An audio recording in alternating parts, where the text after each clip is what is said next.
Hello बच्चों, स्वागत है आप सभी का इस YouTube चैनल में। मैं राम नारायण निषाद, प्रवक्ता गणित।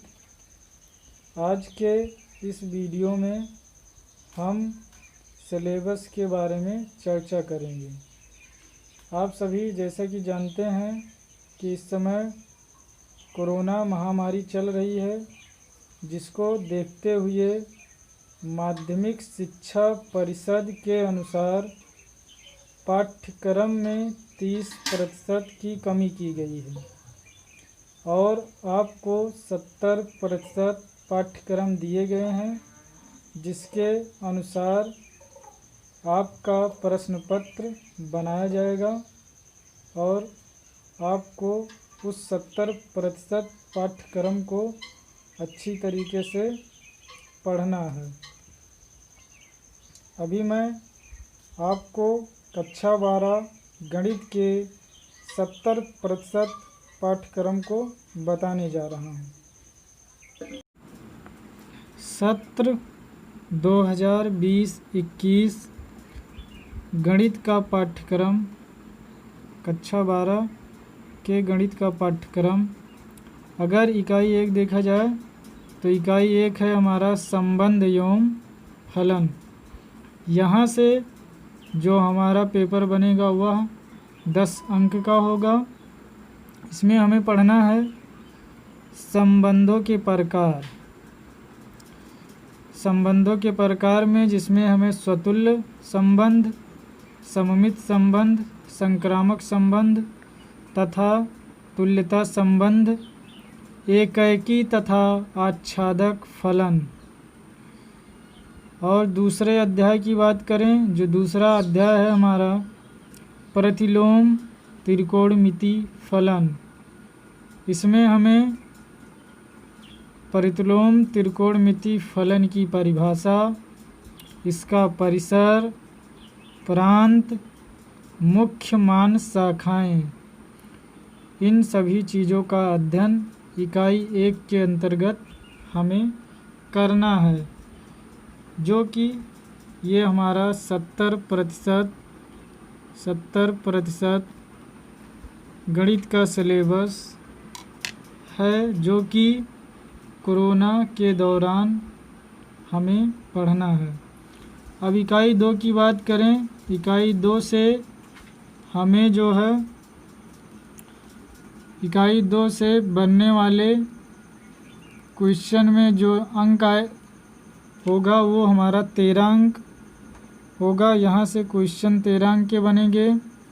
इसमें है इकाई 2 के अंतर्गत बीजगणित में पहला अध्याय है आव्यूह, जिसमें आव्यूह की संकल्पना, संकेतन, क्रम, समानता, आव्यूहों के प्रकार, शून्य तथा तत्समक आव्यूह, परिवर्ताव्यूह, सममित तथा विषम सममित आव्यूह, आव्यूह पर क्रियाएं जैसे योग, गुणन तथा सदिश गुणन, योग, गुणन तथा अदिश गुणन के साधारण गुणधर्म, आव्यूहों के गुणन की आक्रम विनिमेयता तथा शून्य आव्यूहों का अस्तित्व, जिनका गुणन एक शून्य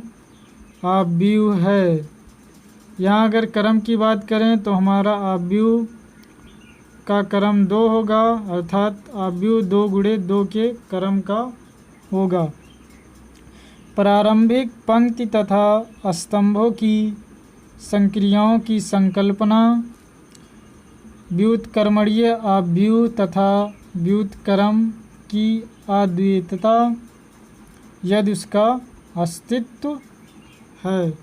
अब इसका दूसरा अध्याय है हमारा सारणिक। सारणिक में अगर बात करें तो इसका जो क्रम होगा वह 3 गुणे 3 के क्रम का सारणिक हमें पढ़ना है।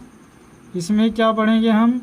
एक वर्ग आव्यूह का सारणिक, जो कि 3 गुणे 3 के क्रम का होगा, इसका गुणधर्म उपसारणिक तथा सहखंड सारणिकों का अनुप्रयोग त्रिभुज का क्षेत्रफल ज्ञात करने में, सहखंडज आव्यूह तथा आव्यूह का व्युत्क्रम, संगत असंगत तथा उदाहरणों द्वारा रैखिक समीकरण निकायों के हलों की संख्या ज्ञात करना।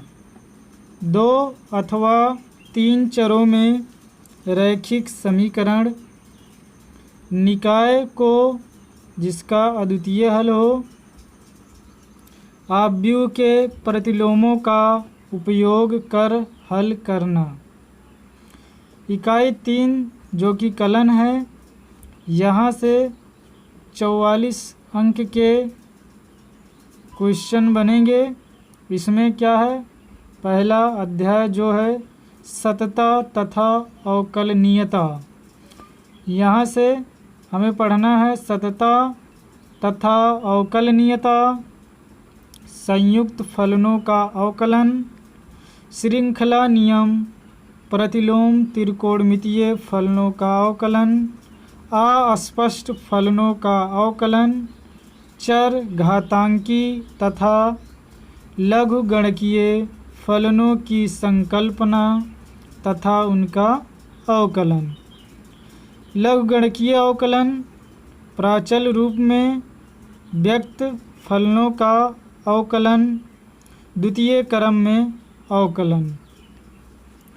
आगे अध्याय 2 जो कि है हमारा अवकलनों का अनुप्रयोग। अवकलनों का अनुप्रयोग में हम पढ़ेंगे अवकलनों के अनुप्रयोग, परिवर्तन की दर, वृद्धि या ह्रास मान फलन, अभिलंब तथा स्पर्श रेखाएं, सन्निकट उच्चतम तथा निम्नतम, प्रथम अवकलन की ज्यामितीय प्रेरणा तथा द्वितीय अवकलन परीक्षण उपपत्ति, अर्थात इसको हमें सिद्ध करना है। और तीसरा अध्याय है समाकलन। समाकलन में हम समाकलन अवकलन के व्युत्क्रम प्रक्रम के रूप में समाकलन निकालेंगे, समाकलन करेंगे, वह भी अवकलन के व्युत्क्रम प्रक्रम के रूप में। कई प्रकार के फलनों का समाकलन प्रतिस्थापन द्वारा, आंशिक भिन्नों द्वारा, खंडशः द्वारा, केवल निम्न प्रकार के सरल समाकलनों का मान ज्ञात करना तथा उन पर आधारित प्रश्न। और आगे है हमारा समाकलन। कुछ समाकलन दिए गए हैं जिन पर आधारित हमें प्रश्न को हल करना होगा। जैसे समाकलन ax² + bx + c × dx, ये हमारा लोअर लिमिट दिया गया है। यहाँ पे दूसरा है dx, अपर लिमिट की बात करें तो px धन q, लोअर लिमिट दिया गया ax² + bx + c। ऐसे यहाँ पर देखिए समाकलन अपर लिमिट दिया गया ax² + bx + c, समाकलन dx और इसका अपर लिमिट। उसके बाद यहाँ पर समाकलन √a² ± x² × dx, वैसे यहाँ समाकलन √x² - a² dx, समाकलन px + d × √ax² + bx + c × dx। यहाँ समाकलन, यहाँ लोअर लिमिट दिया गया है, समाकलन dx lower limit x² ± a²। इसी तरह से ये सभी समाकलनों पर आधारित प्रश्न को हमें हल करना है। योगफल की सीमा के रूप में निश्चित समाकलन, कलन पर आधारभूत प्रमेय जो कि हमें सिद्ध नहीं करना होगा बिना उपपत्ति के, निश्चित समाकलनों के मूल गुणधर्म तथा उनके मान ज्ञात करना। अध्याय 4 होगा समाकलनों के अनुप्रयोग, जिसके अंतर्गत हम साधारण वक्रों के अंतर्गत क्षेत्रफल ज्ञात करना, विशेषतया रेखाएं, वृत्त, परवलय, दीर्घवृत्त केवल मानक रूप में, इन सभी का क्षेत्रफल उपयुक्त किन्हीं दो वक्रों के बीच का क्षेत्र पूर्णतया परिभाषित हो। इन सभी का क्षेत्रफल निकालेंगे जो कि पूर्णतया परिभाषित हो। और अध्याय 5 की बात करें तो अध्याय 5 है हमारा अवकल समीकरण।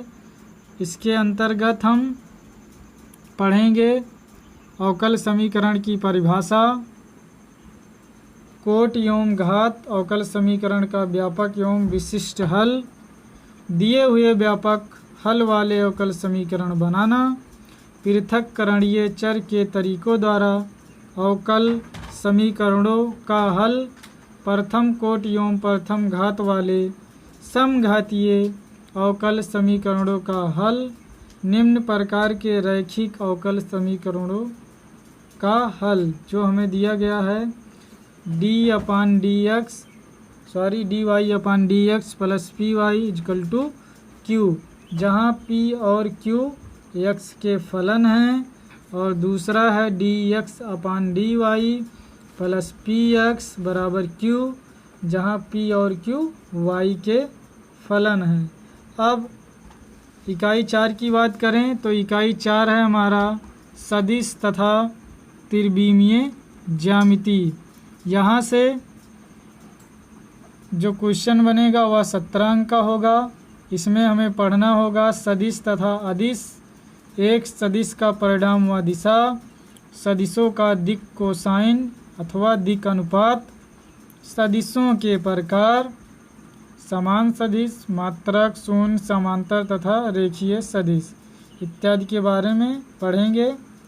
किसी बिंदु का स्थित सदिश, ऋणात्मक सदिश, एक सदिश के घटक सदिशों का योगफल, एक सदिश का अदिश से गुणन, दो बिंदुओं को मिलाने वाले रेखाखंड को दिए गए अनुपात में बांटने वाले बिंदु का स्थित सदिश, परिभाषा, ज्यामितीय व्याख्या, सदिशों के अदिश गुणनफल के गुण और अनुप्रयोग, सदिशों के सदिश गुणनफल। और अध्याय 2 की बात करें त्रिविमीय ज्यामिति का परिचय, तो यहाँ से हमें पढ़ना है दो बिंदुओं को मिलाने वाली रेखा के दिक् कोसाइन या दिक् अनुपात, एक रेखा का कार्तीय तथा सदिश समीकरण, समतलीय तथा असमतलीय या विषमतलीय रेखाएं, दो रेखाओं के बीच की न्यूनतम दूरी, एक तल के कार्तीय तथा सदिश समीकरण, एक बिंदु की तल से दूरी। इकाई 5 रैखिक प्रोग्रामन है। यहाँ से जो क्वेश्चन बनेंगे वो 6 अंक के होंगे।